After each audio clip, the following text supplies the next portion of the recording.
ሰላም ጤና ይስጥልኝ። እንዴት ዋላችሁ? እንዴት አረፈዳችሁ? እንዴት አመሻችሁ? ውድ የባፍ ዩቲዩብ ተከታታዮች እኛ ጋር ደህና ነን፣ እግዚአብሔር ይመስገን ሰላም ነው። አሁን የምናሳያችሁ የባፍዬ እርጎ በጣም ነው የምትወደው። እርጎ እንዴት እናደርጋለን፣ እንዴት እናዘጋጃለን። ይሄ እርጎ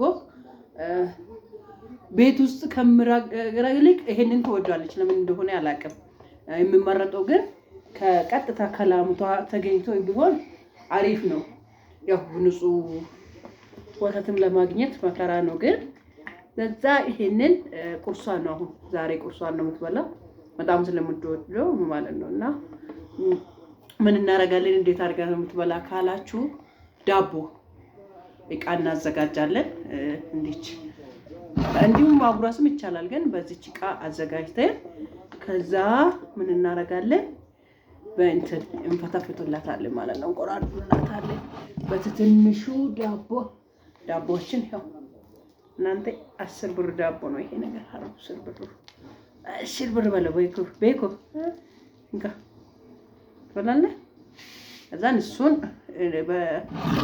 እንዲች እናረግና በቀጫጭኑ በዚች በትንሽ አድርገን እንቆራርጥላቸዋለን። ለምን በተፈጥሮ ጉሮሯቸው ጠባብ ነው። እና ይባፎ የፕሪሚየም ፐርሲ ችግሮች በተለይ እናንተ የታዘብኩት በእድሜያቸው በሄዱ ቁጥር የሰው እንትን እየጠነከረ ይሄዳል አይደል? እየከፈተ ይሄዳል። እኔ ያየሁት በአሁን ባፎ ወደ 6 ዓመት እያኮበኮበችን ነውና በዚህ መሃል እንትኑ እየጠበበ ነው የሚመጣው። ለምን እንደሆነ አላውቅም። እስቲ ሐኪሞች የምታውና ህክሞች ካላችሁ እንዲሁም ደግሞ እንደዚህ እንደ ይቦ አይነት የምታሳድጉ ወላጆችም እንደዚህ አይነት ገጥሟቸዋል። እኔ ጉሮሯቸው እንትን እያለ ይመጣል። የሌሉ እየጠነከረ አይደለምና ሁለተኛ ላይ ደግሞ እንትን አይፈልጉም። በተለይ የኛ አይነት ልጆች ይሄ መድከም ምን አደከመኝ ይላሉና ከዛ ለስላሳ ነገር ነው የሚወዱት።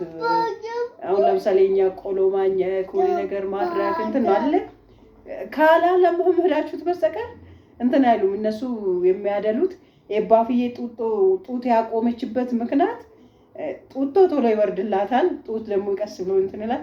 መድከም አይፈልጉም። በቃ እኔ የታዘብኩት ተፈጥሯቸው ላይ እንደኛ አይነት እንደ ይቦፋ አይነት ልጆች መድከም ለነሱ እንትን አይደለምና ጉሮሯቸው ግን ለምን እየጠበበ እንደሚሄድ አላወኩም።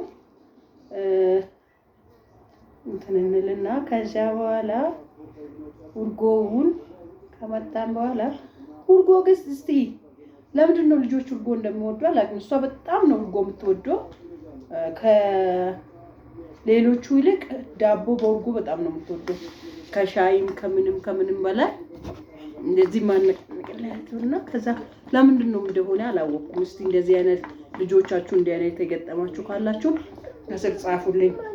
እሺ እና ጻፉልኝ እስቲ ውድ ተመልካቾቼ።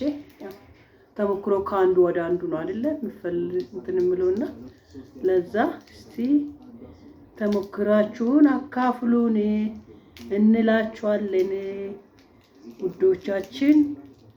ውድ የተከበራችሁ ይቋንቴ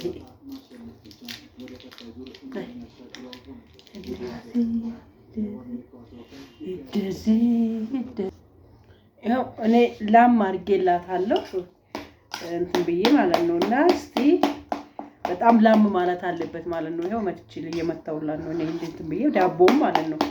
ልክ አፋቸው ውስጥ ትንሽዬ እንትን ካላት ይቆረቁራቸዋልና የማስመለስ እንትን ያላቸው የኛ ልጆች እና አንዳንዴ ሲያስመልስባችሁ የበሉ እያለ ሲያስመልስባችሁ ትንሽዬ ለጉሮሯቸው ከቆረቆረ ያስመልሳቸዋል።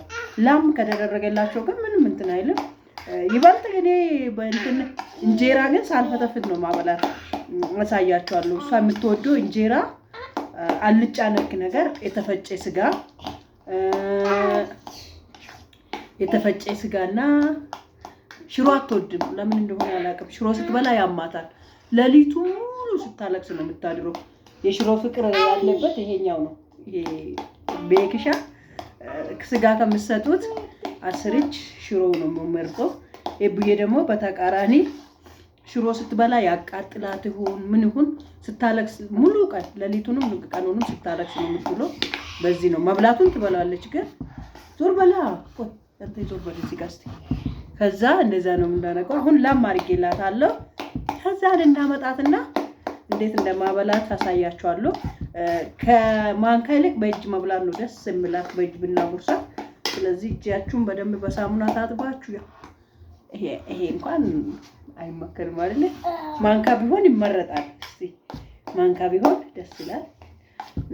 በፊት የሚገርማችሁ ነገር 30 ደቂቃ 3 ሰዓት ነበር። የዛሬ 2 ዓመት የዛሬ ዩቲዩብም ሳልጀምር ዩቲዩብ ከጀመርኩ ወደዚህ ኤባፊን ለማብላት የሚፈጅብኝ ሰዓት ድፍን 3 ሰዓት። ይሄ ጄዝሎ በኩዬ ኮራፍ ይሄ ጄዝሎ በቃ እንዲች ተፍለክለኮ ነው ምነሳ። በጣም እንዲህ ተሸክሜ አቆይቼ ነው። አሁን ግን አሳያችኋለሁ 10 ደቂቃ ቢያንስ ይሄንን እስከ 6 ደቂቃ ወርቻለሁ። ከዚህ በኋላ ያለው 10 ደቂቃ ወይም 20 ደቂቃ ቢፈጅብኝ ነው። አብረን እንከታተላለን። ኤቡኮን እስከምናመጣ ቡዬን ይዘን እንምጣና